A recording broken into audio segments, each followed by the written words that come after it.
Good evening everyone. मैं Abhishek Kumar Singh career want के इस प्लेटफॉर्म से आप सभी का स्वागत करता हूं। और दोस्तों, चूंकि करियर वांट के इस प्लेटफॉर्म पे हमें सोशल साइंस के फैकल्टी के रूप में नियुक्ति किया गया है। ओके, तो सोशल साइंस से संबंधित जितने भी सब्जेक्ट हैं जैसे हिस्ट्री, पॉलिटी, इसके बाद ज्योग्राफी और इकोनॉमिक्स, ये सारे सब्जेक्ट्स मैं आप लोगों के साथ लेकर के आऊँगा।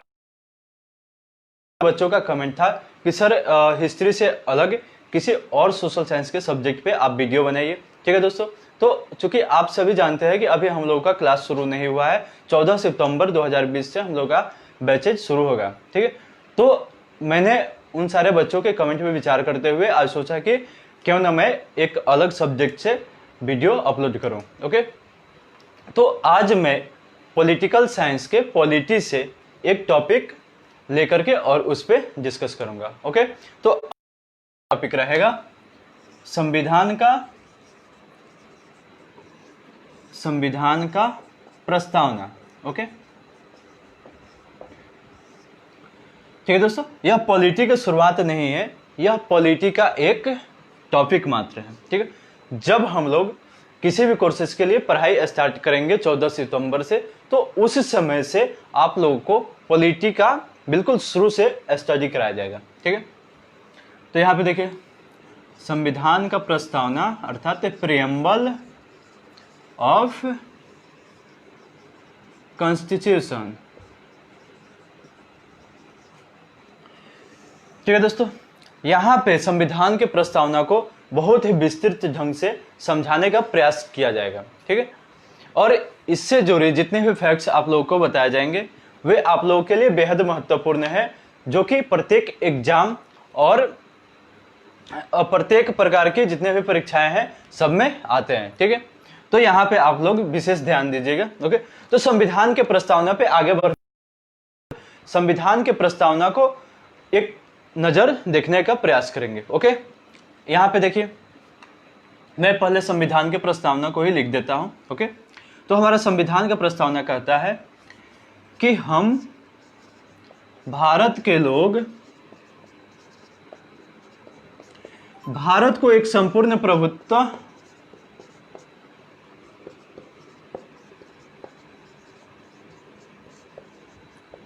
प्रभुत्व संपन्न समाजवादी पंथ निरपेक्ष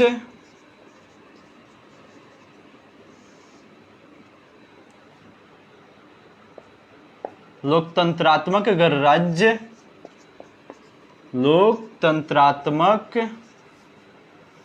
गणराज्य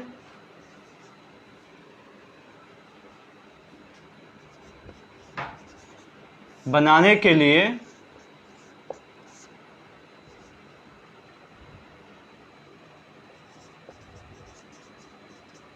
तथा उसके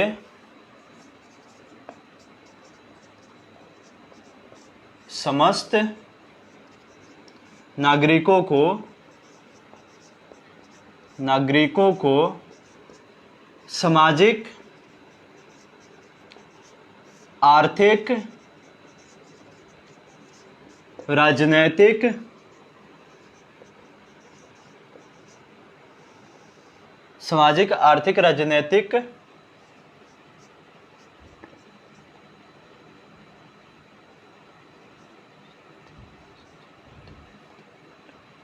और विश्वास, धर्म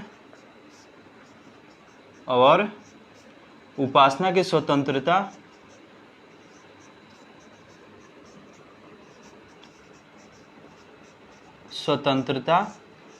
प्रतिष्ठा और अवसर की समता,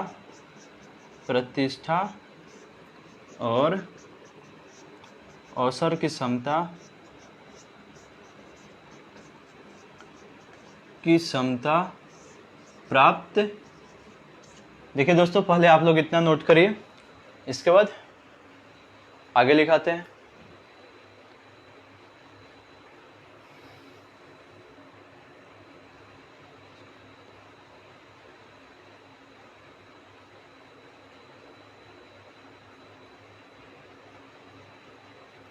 ठीक है, यहाँ पे मैं इसे ही टॉपिक को ही मिटा करके आगे लिख देता हूँ। यहाँ पे आप लोग लिख दीजिए और राजनीतिक, ठीक है, ओके, यहाँ छूट गया था। अब मैं यहाँ पे मिटा करके आगे की बातों को लिख देता हूँ, ओके।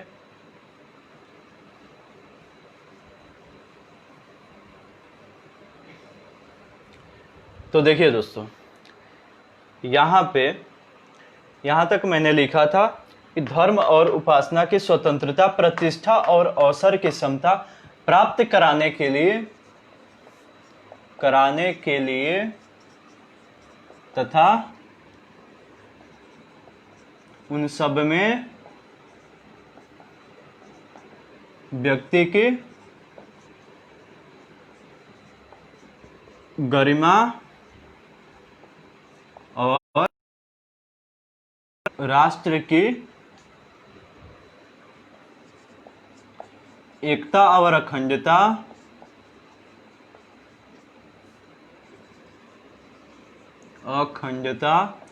सुनिश्चित करने वाली बंधुता, सुनिश्चित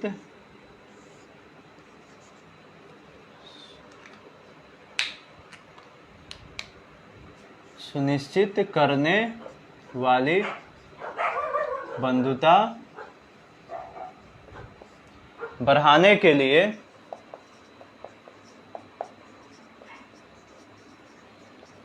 दृढ़ संकल्प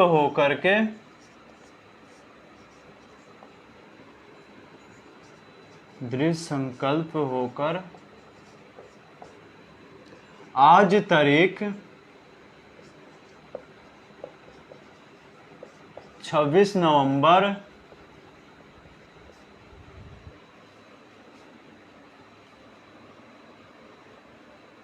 1949 ईस्वी मिति मार्ग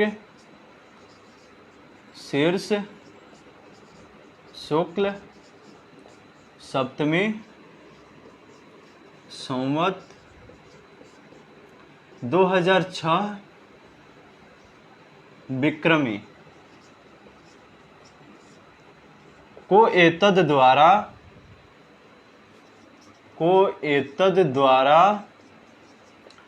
इस संविधान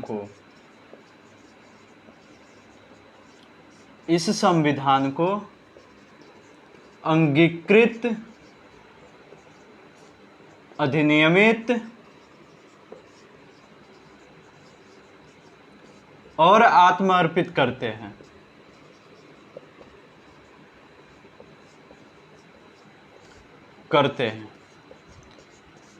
ठीक है दोस्तों, यहाँ पे हमारे संविधान का प्रस्तावना समाप्त होता है। पहले आप लोग इसे नोट कर लीजिए, फिर इसे हम लोग एक एक करके समझते हैं, ओके।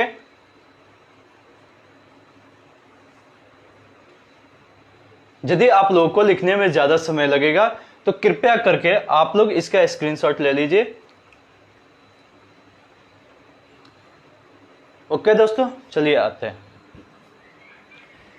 यहां पे मैंने संविधान का प्रस्तावना लिखाया कि हम भारत के लोग भारत को एक संपूर्ण प्रभुत्व संपन्न समाजवादी पंथ निरपेक्ष लोकतंत्रात्मक गणराज्य बनाने के लिए तथा उसके समस्त नागरिकों को सामाजिक, आर्थिक और राजनीतिक न्याय, विचार अभिव्यक्ति, विश्वास, धर्म और उपासना की स्वतंत्रता, प्रतिष्ठा और अवसर की समता प्राप्त कराने के लिए तथा उन सब में व्यक्ति की गरिमा और राष्ट्र की एकता और अखंडता सुनिश्चित करने वाली बंधुता बढ़ाने के लिए दृढ़ संकल्प होकर आज 26 नवंबर 1949 ईस्वी मिति मार्ग शीर्ष शुक्ल सप्तमी संवत 2006 विक्रमी को एतद द्वारा इस संविधान को अंगीकृत, अधिनियमित और आत्मर्पित करते हैं, ओके। तो इसमें हम लोगों ने देखा,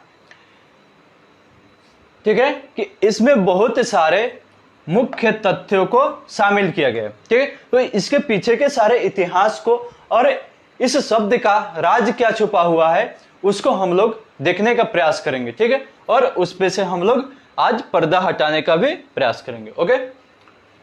तो देखिए, चूंकि जब संविधान का निर्माण हुआ था तो उस समय संविधान के प्रस्तावना का निर्माण नहीं हुआ था, ओके।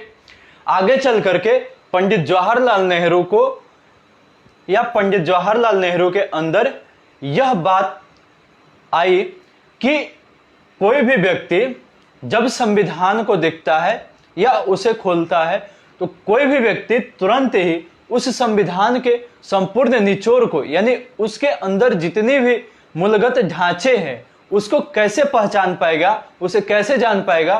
तो उसके लिए हमें किसी विशेष प्रस्तावना की जरूरत है, ठीक है। और यही कारण था कि पंडित जवाहरलाल नेहरू के ही मतलब आग्रह पर भारतीय संविधान में प्रस्तावना को जोड़ा गया था, ठीक है। क्योंकि जो प्रस्तावना है वह हमारे संविधान के जितने भी मूलभूत ढांचे हैं उसका निचोड़ प्रकट करता है, ओके। अर्थात कि यदि हम किसी चैप्टर को पढ़ते हैं, किसी विषय के किसी चैप्टर को पढ़ते हैं, ठीक है, तो उस चैप्टर में या उस अध्याय में कौन कौन सी बातें लिखी गई है और उसका रियल निचोड़ क्या है उसको प्रकट करने के लिए ही प्रस्तावना नामक शब्द आता है, ओके। तो यहां उसी प्रकार, ठीक उसी प्रकार जो भारतीय संविधान का प्रस्तावना है वह भी संविधान में जितनी सारी बातें कही गई है उसका भी एक निचोड़ प्रकट करता है, ठीक है। यानी पूरे संविधान के मूलभूत ढांचे का एक विवरण प्रस्तुत करता है। यही कारण है कि पंडित जवाहरलाल नेहरू ने भारतीय संविधान के प्रस्तावना को भारतीय संविधान का आत्मा करार दिया, ओके। इसे आप लोग नोट कर लीजिएगा। कभी कभी पूछता है, और जैसे पीसीएस के ही एग्जाम में एक बार पूछा हुआ है, ठीक है, कि जो संविधान का प्रस्तावना है यह संविधान के किस भाग में लिखित है या किस भाग में वर्णित है, ओके। तो इसका आंसर हो जाएगा भाग 0, ठीक है, या भाग 0, ठीक है। क्योंकि जब संविधान का निर्माण किया गया था तो मैंने पहले ही बताया आप लोगों को कि उस समय भारतीय संविधान में प्रस्तावना को नहीं जोड़ा गया था और भारतीय संविधान की शुरुआत ही भाग 1 से कर दी गई थी। तो जब प्रस्तावना को भारतीय संविधान में जोड़ा गया तब यह समस्या उभर के सामने आई कि क्या आखिर जो प्रस्तावना है वह भारतीय संविधान का अंग है या नहीं। तो भारतीय संविधान का अंग दर्शाने के लिए ही भाग 0 की चर्चा की गई, ठीक है। और उसी भाग्य 0 में, यानी वही जो भाग्य 0 था, उसी में संविधान के प्रस्तावना को शामिल किया गया, ओके। अर्थात अब यह इससे स्पष्ट हो जाता है कि जो प्रस्तावना है वह हमारे भारतीय संविधान का ही एक भाग है, ओके। तो इतना तो आप लोग के ध्यान में आ ही गया होगा, ठीक। अब हम लोग इस संविधान के एक एक तथ्य को समझने का प्रयास करेंगे, ठीक है। तो इसके लिए पहले मैं यहाँ पे जो भी कुछ लिखा है उसे मिटा देता हूं, ठीक है।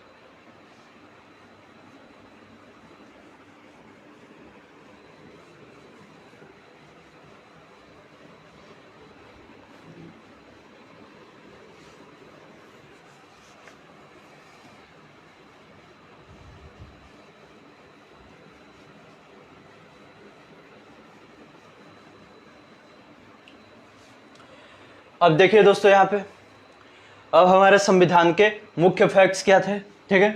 तो आप लोगों ने देखा होगा हमारे संविधान की प्रस्तावना की शुरुआत ही किससे होती है, हम भारत के लोग,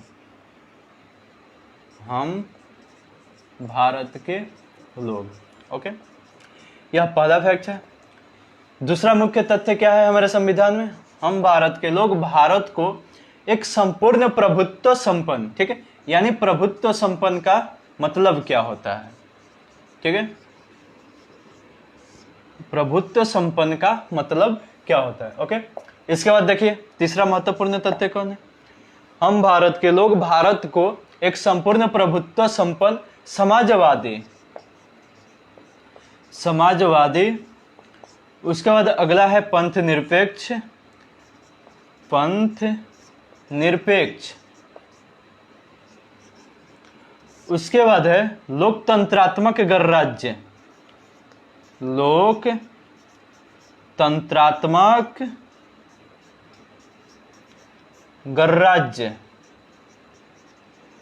ठीक है दोस्तों। अब इसके बाद हमारा अगला मुख्य तथ्य है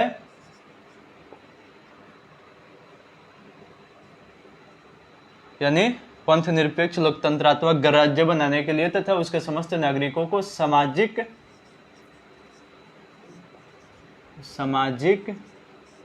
आर्थिक और राजनैतिक न्याय।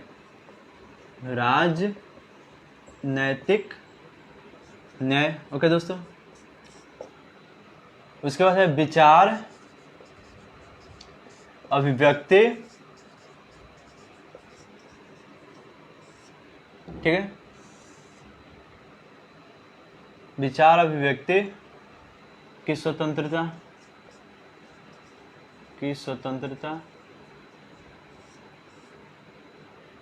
उसके बाद है प्रतिष्ठा और अवसर की समता, प्रतिष्ठा और अवसर की समता,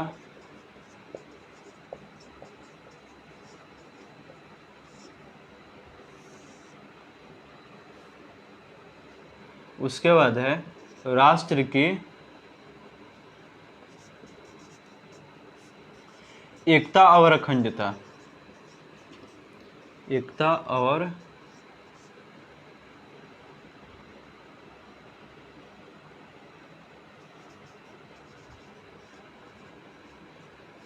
उसके बाद है बंधुत्व,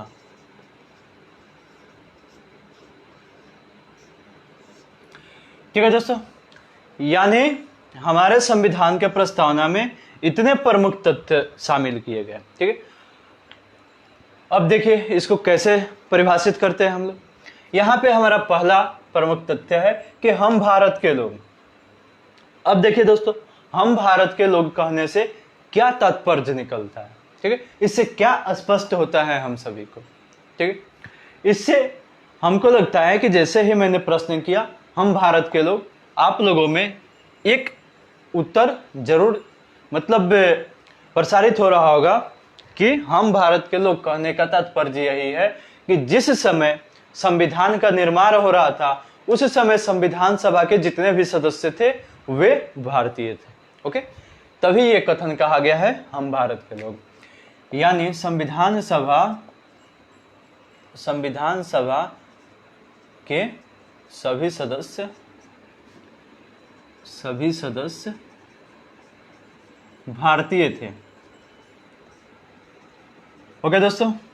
इसके बाद देखिए क्या है, हम भारत के लोग कहने से यह भी स्पष्ट होता है कि संविधान का जिस समय निर्माण हो रहा था उस समय संविधान के निर्माण के समय जितनी सारी शक्ति थी वह भारतीय जनता में ही निहित थी और भारतीय जनता द्वारा ही इस संविधान को अंगीकृत किया गया।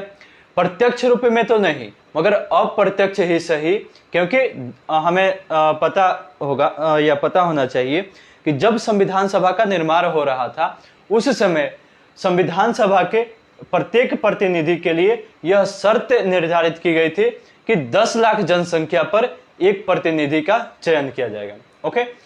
तो इस आधार पे यदि हमारा प्रतिनिधि संविधान के विषय में किसी भी प्रकार का डिसीजन ले रहा है तो इससे यह समझना चाहिए कि हम सभी जनता ही उस संविधान का निर्माण कर रहे हैं या हम सभी जनता ही उस संविधान के संदर्भ में डिसीजन ले रहे हैं, ओके। क्योंकि यदि हमारा कोई सांसद संसद भवन में किसी प्रकार का आवाज उठाता है तो इससे यही स्पष्ट होता है कि उस क्षेत्र की जनता की यही मांग है जिसके कारण यह प्रतिनिधि ऐसी आवाज प्रकट किया है, ओके। तो यहां यह भी स्पष्ट होता है कि संविधान सभा, या ऐसे भी लिख सकते हैं, भारत की सर्वोच्च शक्ति जनता में निहित है, जनता में निहित है, ओके दोस्तों। अब देखिए यहां पे हम लोगों ने यह समझने का प्रयास किया कि हम भारत के लोग कहने का क्या तात्पर्य है। तो इससे यही तात्पर्य निकला कि संविधान सभा के सभी सदस्य भारतीय थे, ओके। दूसरा यह कि भारत की सर्वोच्च शक्ति जनता में निहित है, ओके। इसके बाद देखिए, इसके बाद हमारा अगला प्रमुख तथ्य है कि प्रभुत्व संपन्न का मतलब क्या होता है। ओके, तो यहाँ पे मैं आप लोगों को बहुत ही अच्छे ढंग से समझाने का प्रयास करूंगा। ठीक, देखिए यहाँ पे स्पेस तो कम ही दिया है मैंने, यहाँ आप लोगों को लिख के समझा दे रहा हूं। ठीक,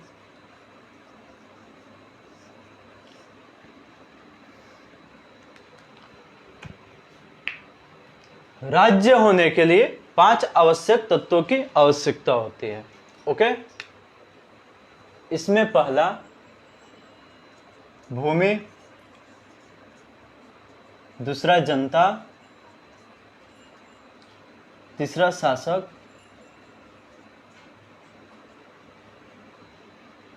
चौथा होता है प्रभुता या प्रभुसत्ता, ठीक है, या प्रभुत्व संपन्नता,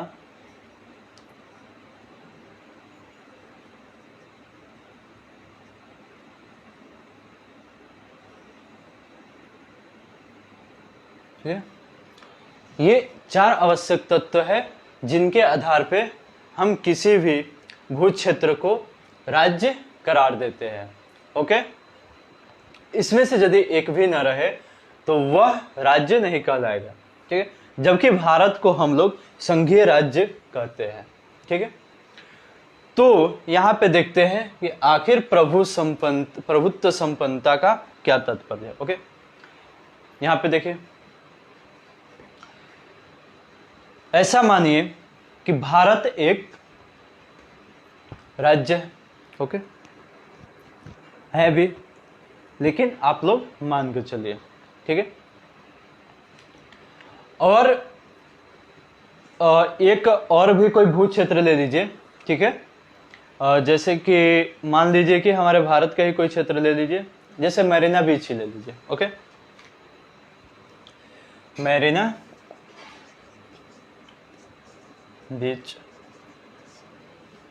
ठीक है दोस्त, अब देखिए मरीना बीच में क्या क्या भूमि है, वहां जनता है,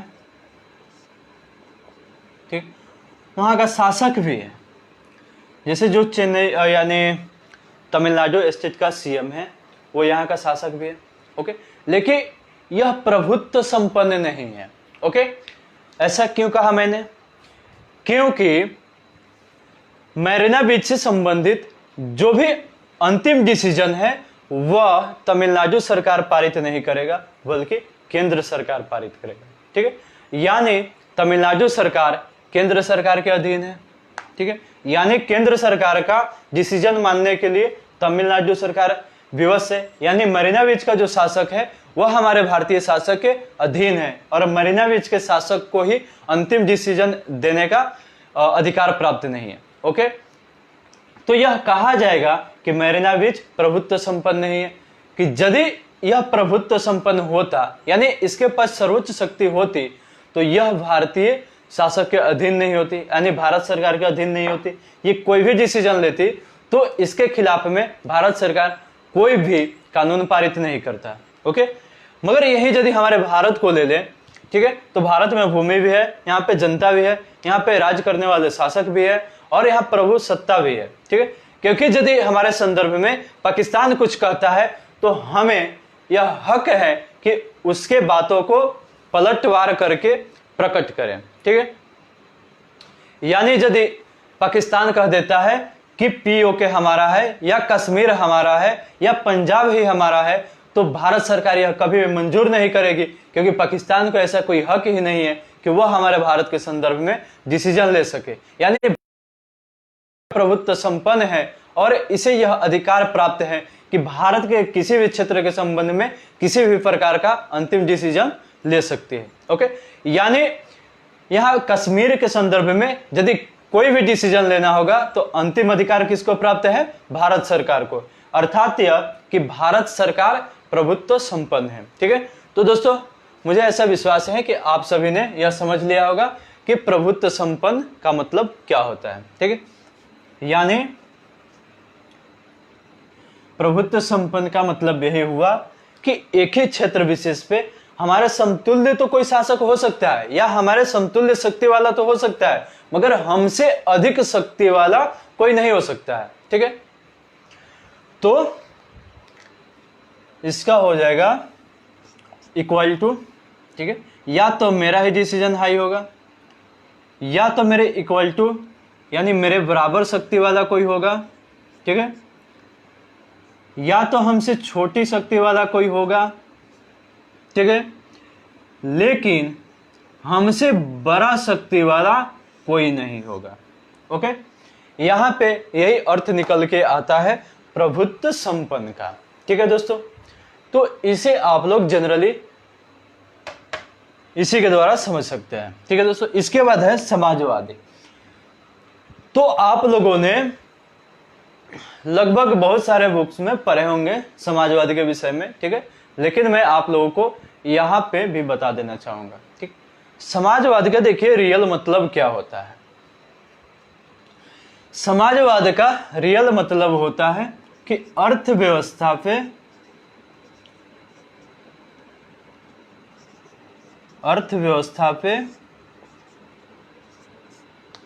सरकार का अस्तित्व या सरकार की प्रभुसत्ता। ठीक है दोस्तों, अर्थव्यवस्था कहने का मतलब ये है मेरा कि जितने भी उत्पादन के संसाधन हैं, यानी वैसे संसाधन जो कि उत्पादन क्रिया में भाग लेते हैं, उन सभी पर सरकार का यदि अधिकार हो, ठीक है, तो उस व्यवस्था को हम लोग समाजवादी व्यवस्था कहते हैं। और जो भी समाजवादी व्यवस्था होते हैं, तो वहां पे यह प्रयास किया जाता है सरकार के द्वारा कि किसी भी प्रकार की विषमता जनता के बीच में स्थापित ना हो पाए। ठीक है, अर्थात यदि कोई समाजवादी देश है तो वहां का यह संविधान कहता है कि वहां के लोगों के बीच आर्थिक खाई उत्पन्न नहीं होनी चाहिए। अर्थात यदि किसी के पास घी है तो बगल वाले को ऐसा नहीं होना चाहिए कि वह सूखी रोटी ही खा करके सो जाए।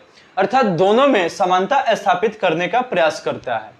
इसीलिए वहां पे पूंजीवादी व्यक्तियों का अस्तित्व नहीं पाया जाता है, बल्कि वहां जितने भी उत्पादन के संसाधन होते हैं उस पर सरकार का अधिकार होता है और सरकार अपने अधीन सभी जनता को एक बराबर करने का प्रयास करती है और उन सभी जनता की जो आर्थिक आवश्यकता होती है उसको पूरा करने की कोशिश करती है और उनके बीच जो पहले से मौजूद आर्थिक खाई होता है उसे भी कम करने का प्रयास करती है। ओके, तो इसे भी आप लोग समझ गए होंगे। इसके बाद अगला देखते हैं हम लोग पंथ निरपेक्ष। ओके दोस्तों, तो देखिए यहां पे जैसे मान लीजिए कि हमारा धर्म है हिंदू, ठीक है, मगर दोस्तों देखिए यहां हिंदू धर्म जो है हम लोगों का, यह आजकल एकता का परिचायक नहीं है। ऐसा क्यों कहा मैंने?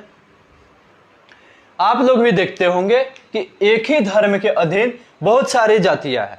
ठीक है, जैसे कि हिंदू धर्म में ही ब्राह्मण है, इसी में क्षत्रिय है, इसी में वैश्य है, इसी में शूद्र है।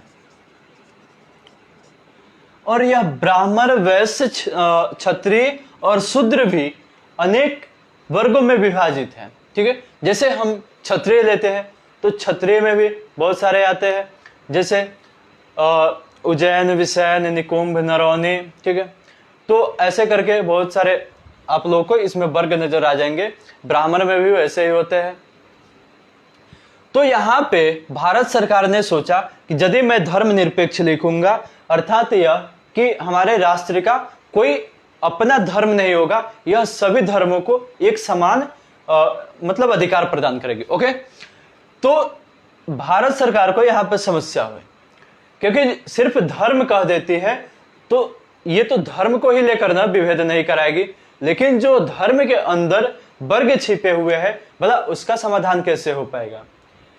हम हिंदू, मुस्लिम, सिख, ईसाई आदि धर्मों के आधार पे तो इन लोगों को बराबरी दे देंगे, मगर जो उन धर्मों के अंदर वर्ग हैं, आखिर उनके बीच हम कैसे समानता स्थापित कर पाएंगे? ठीक है, तो इन्हीं प्रश्नों को लेकर के भारत सरकार ने इसकी गहराई में जाने का प्रयास किया। जब ये गहराई में गया तो यह पाया कि इतने अधिक वर्गों में विभाजित है कि इसके लिए किसी एक उचित जाना चाहिए, जिससे कि समस्त समस्या का एक उचित समाधान निकलकर सामने आए। यही कारण है कि यहाँ पे धर्मनिरपेक्ष की जगह पंथ निरपेक्ष शब्द कहना उचित हुआ, क्योंकि पंथ निरपेक्ष कहने का मतलब केवल धर्म ही नहीं, धर्म के अंदर जितने भी वर्ग शामिल है वे सभी वर्गों के बीच भी समानता स्थापित करने का प्रयास करता है। और यह कहता है कि हमारे राष्ट्र का कोई अपना पंथ नहीं है और हमारा राष्ट्र सभी प्रकार के पंथों को एक बराबरी की नजर से देखती है और सभी को हमेशा एक बराबर रखने का प्रयास करती है। ओके, तो यहाँ पे आप लोगों को पंथ निरपेक्ष का भी मतलब समझ में आ गया होगा, अर्थात यह कि भारत राष्ट्र का अपना कोई धर्म नहीं है, अपना कोई धर्म या पंथ नहीं होगा। ठीक है, पंथ नहीं होगा। इसके बाद देखिए लोकतंत्रात्मक गणराज्य। ओके दोस्तों, लोकतंत्रात्मक गणराज्य देखिए, लोकतंत्रात्मक कहने का मतलब हुआ कि जनता द्वारा जनता के लिए जनता के हित में की जाने वाली शासन है। ठीक है, इसे आप लोगों ने बहुत ही अच्छे ढंग से पढ़ा था या पढ़ा भी होगा पीछे के क्लासों में। ठीक है, मगर यहाँ पे लोकतंत्रात्मक पे हम ज्यादा गौर नहीं फरमाएंगे। हमारे यहाँ पे मेन उद्देश्य है गणराज्य को समझना। ठीक है, एक लोकतंत्रात्मक जो गणराज्य है या एक लोकतंत्रात्मक जो राज्य है वह गणराज्य नहीं कहा जा सकता है। ठीक है, इसके लिए कुछ कंडीशंस निर्धारित किए गए हैं। ओके, यानी जब तक वह कंडीशन अप्लाई नहीं होगा कोई भी लोकतंत्रात्मक कंट्री गणराज्य नहीं कहा जा सकता है। ठीक है, तो इसके लिए शर्त यह है कि जो लोकतंत्रात्मक देश का राष्ट्र अध्यक्ष होगा वह वंशानुगत नहीं होना चाहिए। ठीक, यानी राष्ट्र अध्यक्ष वंशानुगत नहीं होगा। ओके दोस्तों, अब देखिए आगे क्या है, सामाजिक, आर्थिक और राजनीतिक न्याय। ये तो आप लोगों को बहुत ही भली भांति समझ आ रही होगी। सामाजिक, आर्थिक और राजनीतिक न्याय कहने का मतलब है कि सामाजिक गतिविधियों, ठीक है, या आर्थिक गतिविधियों या राजनीतिक गतिविधियों से संबंधित कोई भी मामला होगा तो उसमें उच्च और नीच के आधार पे किसी भी प्रकार के डिसीजन नहीं लिए जाएंगे। ठीक है, सभी में समानता स्थापित किया जाएगा और उसका उचित न्याय प्रस्तुत किया जाएगा। ओके, इसके बाद है विचार अभिव्यक्ति की स्वतंत्रता। इससे तो आप सभी परिचित हैं, यह लगभग डेली की खबर में आ जाता है। आर्टिकल 19 के बारे में तो आप सभी जानते होंगे, जो कि हमें विचार अभिव्यक्ति की स्वतंत्रता प्रदान करता है। और आर्टिकल 19 के ही तहत विचार अभिव्यक्ति की जो स्वतंत्रता है, इसी के अंतर्गत प्रेस की स्वतंत्रता भी आती है। तो ये तो बहुत ही महत्वपूर्ण है, ये लगभग आप सभी को पता होना चाहिए। ठीक है, इसके बाद हमारा अगला पॉइंट है प्रतिष्ठा और अवसर की समता।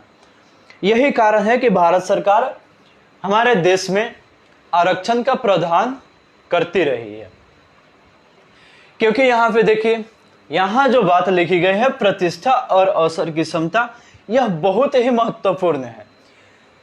तो जब भारत सरकार ने इस पे गौर फरमाया और सोचने का प्रयास किया कि आखिर प्रतिष्ठा और अवसर की समता क्या है, तो उसने यह पाया कि हमारे भारत में बहुत ही तरह के लोग पाए जाते हैं। कुछ अमीर है, कुछ गरीब है, कुछ जाति के आधार पे अमीर है, कुछ जाति के ही आधार पे गरीब है, कुछ धर्म के आधार पे भी पिछड़े हुए हैं। ओके, तो जो लोग पहले से आगे निकले हुए हैं वे तो सही है, ठीक है, मगर हमें यहाँ पे कंडीशन मौजूद किया गया था प्रस्तावना के द्वारा कि हमें सभी में समानता स्थापित करना है प्रतिष्ठा और अवसर को लेकर। तो यदि कोई व्यक्ति पहले से 10 कदम आगे निकला हुआ है और कोई व्यक्ति अभी पीछे ही है, तो आखिर उसे उसके बराबरी में कैसे लाया जाएगा।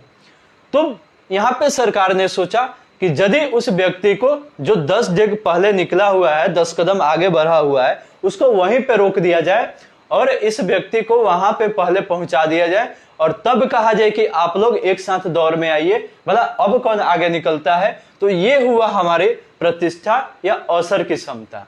ठीक है, तो यही कारण है कि भारत सरकार ने यहाँ यह भी सोचा था कि जो आगे बढ़ गया है उसे तो हम रुका नहीं सकते हैं। ठीक है, तो हमें तो यही मतलब करना होगा कि पीछे वाले का या तो रफ्तार तेज करना होगा, नहीं तो उसके लिए कम दूरी निर्धारित करनी होगी, तभी यहाँ पे अवसर की क्षमता हो पाएगी।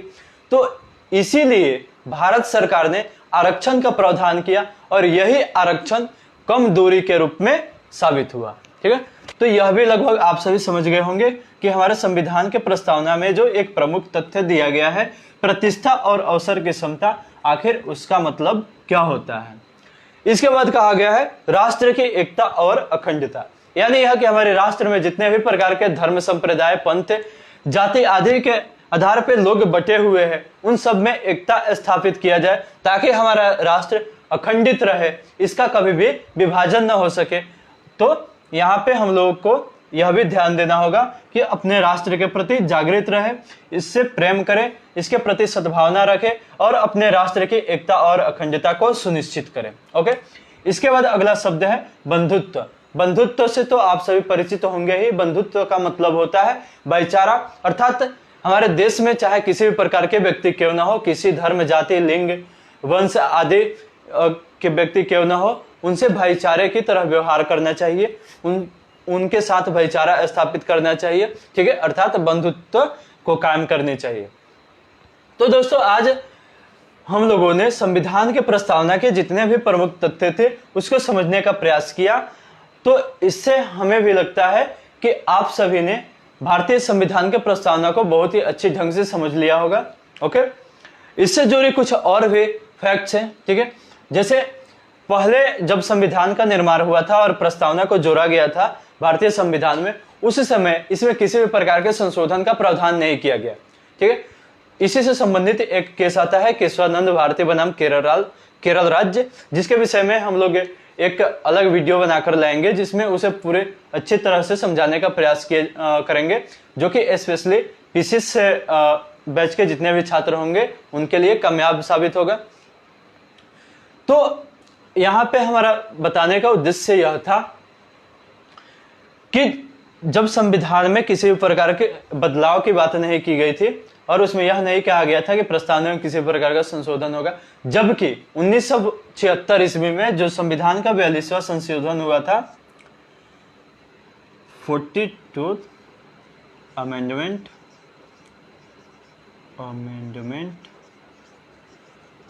1976 इंदिरा गांधी के समय में। ठीक है, तो उसमें भारतीय संविधान के प्रस्तावना में भी बहुत ही अधिक चेंजिंग की गई थी। ठीक है, जैसे पंथ निरपेक्ष शब्द को जोड़ा गया था, यहाँ पे समाजवादी शब्द को जोड़ा गया था। ठीक है दोस्तों, यहाँ पे बंधुत्व को जोड़ा गया था और अखंडता नामक शब्द को जोड़ा गया था। तो यहाँ पे हम लोगों ने देखा कि संविधान के प्रस्तावना में पहले चेंजिंग की बात नहीं की गई थी या किसी भी प्रकार के अमेंडमेंट की बात नहीं कही गई थी, परंतु 1976 ईस्वी में जो कि संविधान का 42वां संशोधन था, उसके द्वारा संविधान में बहुत ही व्यापक परिवर्तन करते हुए उसके प्रस्तावना में 4 नए शब्द जोड़े गए। ओके, तो जब ये शब्द जोड़े गए तो इससे पूरे भारत में हलचल ही मच गई थी, क्योंकि जो 368 में एक आर्टिकल आता है 368, ठीक है, जो कि साउथ अफ्रीका से लिया गया है भारतीय संविधान में। ओके दोस्तों, तो उसमें केवल यही प्रावधान किया गया था कि भारतीय संविधान में इस आर्टिकल के तहत संशोधन किया जा सकता है। ओके, मगर कहीं भी यह नहीं लिखा गया था कि जो संविधान का प्रस्तावना है वह भारतीय संविधान का ही एक भाग है। ओके, तो इस बात पर लोगों ने आशंका जाहिर की और इसको लेकर के बहुत ही ज्यादा आश्चर्य प्रकट किया कि आखिर जब प्रस्तावना संविधान का भाग ही नहीं है तो संविधान के प्रस्तावना में अमेंडमेंट कैसे किया गया। ओके, यह बिल्कुल ही सही प्रश्न था। तो इसी संदर्भ में सुप्रीम कोर्ट ने भाग शून्य को जोड़ा था, जो कि मैंने आप लोगों को बताया है पहले ही, और भाग्य शून्य में ही इस प्रस्तावना को डाला था और कहा था कि इस प्रस्तावना भी भारतीय संविधान का ही एक भाग है। ठीक है, फिर यहाँ पे बात उठ करके यह आई कि पहले तो यह बोला गया था केशवानंद भारती बनाम केरल राज्य में कि संविधान में चेंजिंग तो की जा सकती है, ठीक है, या संविधान के प्रस्तावना में भी चेंजिंग की जा सकती है, मगर उसके मूल ढांचे में नहीं। तो आखिर मूल ढांचा क्या है, ताकि पूरी भारतीय जो जनता है वह समझ सके कि आने वाले समय में जो संविधान के प्रस्तावना के साथ छेड़छाड़ किया जा रहा है उसको भाग सके और उसके प्रति अपील कर सके। तो सुप्रीम कोर्ट ने यहाँ पे डिसीजन दिया था कि प्रस्तावना को ही संविधान का मूल ढांचा माना जाएगा, परंतु किसी विपरीत परिस्थिति में इसको अंतिम रूप से मतलब परिभाषित करने का अधिकार सुप्रीम कोर्ट के पास होगा, जो कि परिस्थितिवश इस मूल ढांचे की जो परिभाषा है उसको परिवर्तित भी कर सकती है। ठीक है, यानी अंततः इस पूरे मामले को सुप्रीम कोर्ट ने अपने अंतर्गत रख लिया। ठीक है, संविधान के प्रस्तावना से जुड़े बहुत सारे तथ्य अभी शेष रह गए हैं, जिसे मैं अगले वीडियो सेशन में लाऊंगा। ठीक है, आज के वीडियो सेशन में बस इतना ही। ठीक है दोस्तों, क्योंकि हमारे पास कुछ कंप्लेन भी आ रहे हैं बच्चों के, जिसमें कहा यह जा रहा है कि सर आप वीडियो को थोड़ा छोटा करके अपलोड किया करिए। ठीक है दोस्तों, तो मैं आप लोगों से यहाँ पे बता देना चाहूंगा कि मेरे द्वारा जो वीडियो बनाई जा रही है वो सभी कोर्स के स्टूडेंट के लिए है। ठीक है, यानी यूपीएससी, बीपीएससी, पीसीएस या यूपीपीसीएस के जितने भी स्टूडेंट हैं, या बिहार दरोगा, Bihar police, SSC, GD, railway आदि के जितने भी स्टूडेंट हैं, सभी के लिए यह कारगर सिद्ध होगा। ठीक है, क्योंकि अभी जो है वह हम लोगों द्वारा क्लास स्टार्ट नहीं किया गया है। एक्चुअली करियर वांट की टीम ने 14 सितंबर 2020 को क्लास स्टार्ट करने का डिसीजन लिया है। तो 14 सितंबर से पहले मेरे द्वारा जितने भी वीडियो अपलोड किए जाएंगे हमारे चैनल पे, तो वे जो वीडियो होंगे वे सभी कोर्स के स्टूडेंट के लिए होंगे। तो इसमें आप लोगों को किसी भी प्रकार के टेंशन करने वाली कोई भी बात नहीं है। जब 14 सितंबर से आप लोगों का बैच शुरू कर दिया जाएगा, तो उसमें जो बच्चे जिस चीज की तैयारी कर रहे होंगे उनके लिए स्पेशली उसी के हिसाब से उन्हीं के सिलेबस के अनुसार वीडियो डाले जाएंगे हम लोगों के द्वारा। ठीक है, और मुझे लगता है कि उस समय तक हम लोगों का क्लास यूट्यूब पे भी लाइव चलने लगेगा।